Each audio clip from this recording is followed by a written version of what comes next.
जोहार साथियों, मैं मुकेश बिरवा। ये जो वीडियो है इसे मैं डिजिटल मोड में रिकॉर्ड कर रहा हूँ, देखता हूँ कैसे आता है। आज हम रेयर अर्थ एलिमेंट्स और वह भी झारखंड की ज़मीन पर की जो स्थिति है उसके बारे में आज बात करने जा रहे हैं। आप यदि चैनल पर नए हैं तो इसे सब्सक्राइब ज़रूर कर लें। तो चलिए आगे बढ़ते हैं। झारखंड में रेयर अर्थ एलिमेंट्स की मौजूदगी के संकेत के बीच वैश्विक स्तर पर जिस तरह रेयर अर्थ एलिमेंट के बारे में और उसकी कमी के बारे में चर्चा हो रही है, यह खबर हम आदिवासियों के लिए भी चिंता की बात है। चिंता की बात यह है कि चाहे प्रेशियस मेटल हो यानी कि कीमती धातु हो या रेयर अर्थ एलिमेंट अक्सर आदिवासी इलाकों में ही मिलते हैं, जिस कारण से आदिवासियों का शोषण और विस्थापन आम प्रक्रिया हो जाती है। और ये संकेत ये दे रहा है कि आने वाले समय में हम आदिवासियों के लिए झारखंड में आंदोलन और संघर्ष और बढ़ने वाला है।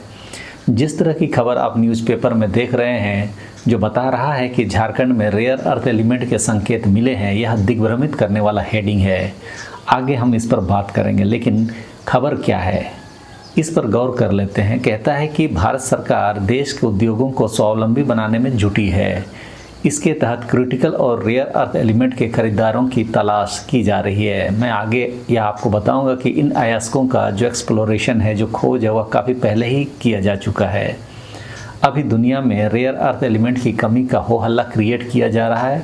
वह इसलिए किया जा रहा है ताकि उसे पब्लिक पर्पस में आवश्यक धातु कहकर विशेष प्रावधानों के तहत भूमि अधिग्रहण करके किसी भी कंपनी को लीज में दिया जा सके, जिसमें जनसुनवाई की नौबत भी ना आए। झारखंड के कई क्षेत्रों में रेयर अर्थ तत्वों की मौजूदगी के संकेत मिलने की बात पेपर में कह रही है, लेकिन इस पर दशकों पहले शोध हो चुका है। खान भूतत्व विभाग और Jharkhand exploration and mining corporation limited समेत कई केंद्रीय एजेंसियां, जिसमें geological survey of India, ONGC, atomic minerals directorate for exploration and research और mineral exploration and consultancy limited आदि जुटी हुई है।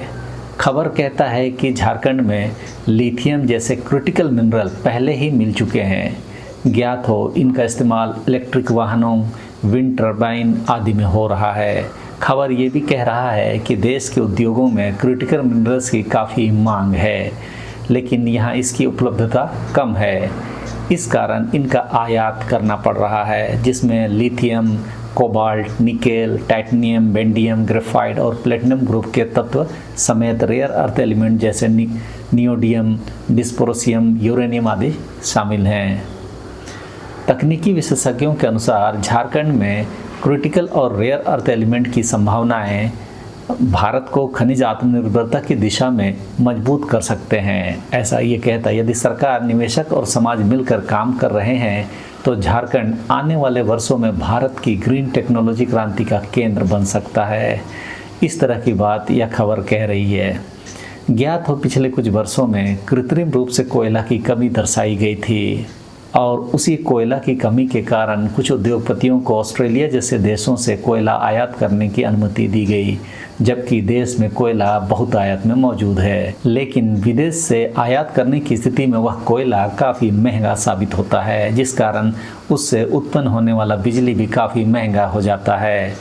झारखंड के गोड्डा में अडानी पावर प्लांट का कोयला ऑस्ट्रेलिया से ही महंगे दामों में आयात हो रहा है और बांग्लादेश को निर्यात हो रहा है।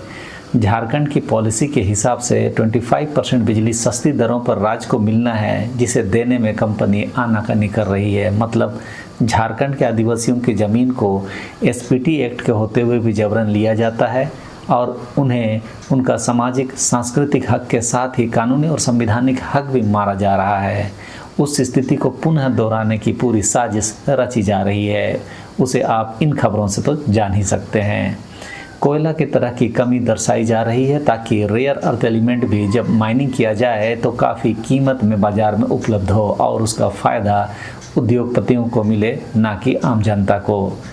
खबर ये भी कहता है कि भारत इन रेयर अर्थ एलिमेंट्स को अधिकतम विदेशों से आयात करता है। रेयर अर्थ एलिमेंट के उत्पादन में चीन का दबदबा है, अब जो कि चीन अपनी शर्तों के आधार पर इन खनिजों को दे रहा है, लेकिन जब तक इसकी प्रचुरता नहीं होगी तो कई सारे उत्पाद के प्रोडक्शन में दूसरे देशों पर निर्भरता रहने से सीधे कहें तो पूंजीपतियों को नुकसान है। इसलिए ये लोग चाहते हैं कि देश में ही इसका माइनिंग हो। इसी को प्राथमिकता में रखते हुए देश की सरकार यानी कि मोदी सरकार झारखंड जैसे राज्य में अब रेयर अर्थ एलिमेंट को माइनिंग करने के लिए जद्दोजहद में लगती है और उसका कारण बता रही है कि ऐसा करने से झारखंड राष्ट्रीय सुरक्षा और आर्थिक स्वावलंबन के लिहाज से महत्वपूर्ण साझेदार बन सकता है, यानी कि आप हिस्सेदार बन सकते हैं। यह कहने की बातें हैं कि इन रेयर अर्थ एलिमेंट के संकेत झारखंड के कुछ जिलों में मिले हैं, जबकि यह शोध काफ़ी पहले पूरा किया जा चुका है। लेकिन हम सभी जानते हैं कि सरकार अक्सर पूंजीपतियों के फ़ायदे के लिए काम करती है। अब तक विदेशों से सारा माल बिना किसी रोक टोक के मिल रहा था और उसका फ़ायदा भी पूंजीपतियों को दिया जा रहा था। सबसे ताज़ा उदाहरण तो पेट्रोलियम उत्पादों की बात होती है। जब देश की कई कंपनियां रूस से सस्ता पेट्रोलियम आयात करके विदेशों को सस्ते में कच्चा माल उपलब्ध करा रही थी और देश के लोग महंगे कीमतों में पेट्रोल और डीजल खरीद रहे थे, अमेरिका ने तो स्पष्ट आरोप लगाया कि रूस से आयात की जा रही सस्ती तेल का फ़ायदा देश के लोगों को ना होकर कुछ पूंजीपतियों को हो रहा है, जो राष्ट्रीय हित में ना होकर व्यक्तिगत लाभ का धंधा कहा जा सकता है। सरकार और पूंजीपति अक्सर उत्पादन और उपयोग के बीच की कमी को जबरन दिखाने का प्रयास करते हैं ताकि जब भी वह खनिज निकले तो उसकी ऊंची कीमत लगाई जा सके। रेयर अर्थ एलिमेंट 17 धातुओं के समूह को कहते हैं जो आधुनिक तकनीक के लिए आवश्यक मानी जाती है।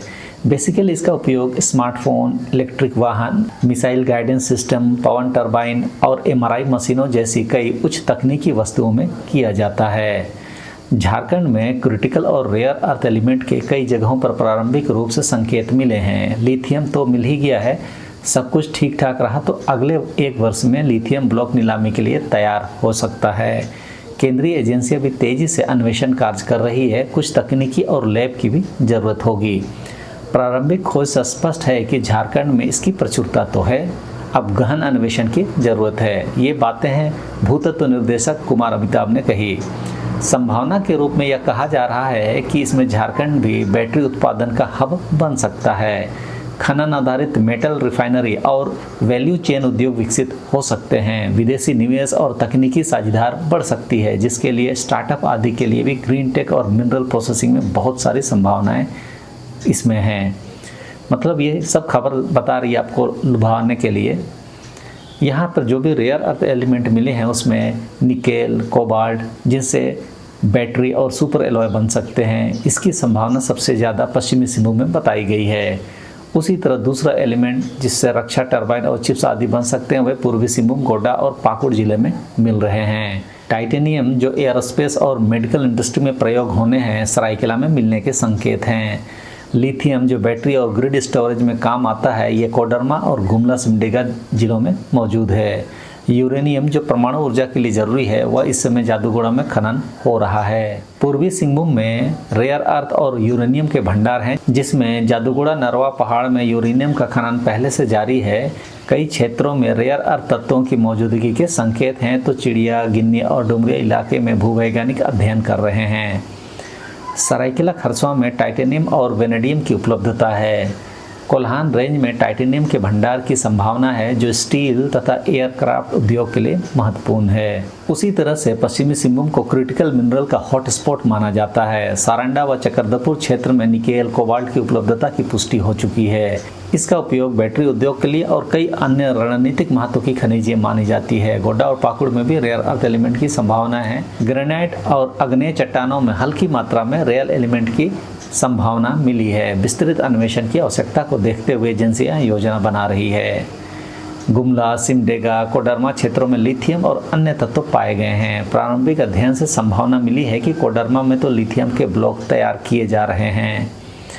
ये तो वो जानकारियां हैं जो सरकार हमको दे रही है कि झारखंड में रेयर अर्थ एलिमेंट के काफ़ी संकेत मिले हैं और वैश्विक स्तर पर रेयर अर्थ एलिमेंट की कमी को देखते हुए अब इनका माइनिंग के लिए सरकार आगे बढ़ना चाहती है। और इस संभावना को मजबूत पकड़ देने के लिए इस खबर को देखिए कि क्रिटिकल मिनरल्स और मेटल्स पर जमशेदपुर में इंटरनेशनल कॉन्फ्रेंस भी हो रहा है। इस खबर के अनुसार अमेरिका, दक्षिण कोरिया, ऑस्ट्रेलिया, फ्रांस, दक्षिण Africa, Belgium, Germany, Kazakhstan, Norway और यूएई समेत कई देशों के विशेषज्ञ इस कॉन्फ्रेंस में हिस्सा लेंगे।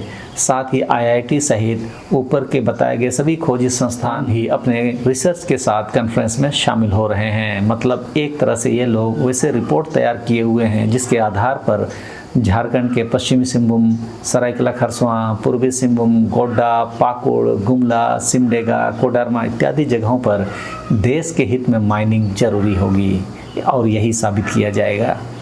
जिस ज़मीन को हमारे पूर्वजों ने प्रकृति से हासिल किया और जो जगह हम इस दुनिया में सबसे सुरक्षित रहवासों के रूप में मानते हैं, अब इन ज़मीनों पर पूंजीपतियों की, सरकार की नज़र आ गई है। मुझे नहीं लगता कि इस आंदोलन में झारखंड की अब सरकार आदिवासियों का कोई सहायता कर पाए। समस्या वही है कि पूरे सिस्टम तो कॉरपोरेट ही चला रहे हैं नौकरशाहों के मार्फत। हमारे नेता सिर्फ मोहरे बने हुए हैं। झारखंड की ज़मीन पर आदिवासियों की ज़मीन का शोषण करने की रणनीति खुलेआम बनाई जा रही है। हम यह बिल्कुल नहीं मान सकते कि झारखंड की अब सरकार को इसकी जानकारी नहीं है, बल्कि वह भी इस आयोजन की हिस्सेदार है। बाकी आप भी चीज़ों को समझिए, यह बहुत बड़ी रणनीति का छोटा सा हिस्सा है। जब ऐसी चीज़ें देखते हैं तो रिसर्च में इतनी सारी चीज़ें निकलती है कि उनको कम शब्दों में पिरोना बहुत कठिन हो जाता है। लेकिन सबसे महत्वपूर्ण यह है कि इस बात को हम आप समझ जाएं। यदि टाइमलाइन पर पीछे जाएं तो 1970 के दशक में जियोलॉजिकल सर्वे ऑफ इंडिया और ऐसी संस्थाओं ने बहुत बड़े लेवल पर रीजनल मैपिंग कर चुके हैं, जिसमें झारखंड में लौहअयस्क, तांबा, सोना और यूरेनियम बेल्ट्स की व्यवस्थित मैपिंग की जा चुकी है। उसी तरह 1980 के दशक में पब्लिक सेक्टर यूनिट्स का विस्तार किया गया और स्ट्रेटेजिक मिनरल्स का सूचीकरण और ट्रैकिंग किया गया। उस समय भी झारखंड उस अभियान का कोर इलाका था। 1990 के दशक में जब उदारीकरण की नीति आई तो निर्यात और विनियमन के नियम बने और प्राइवेट लोगों को प्रोत्साहित किया गया।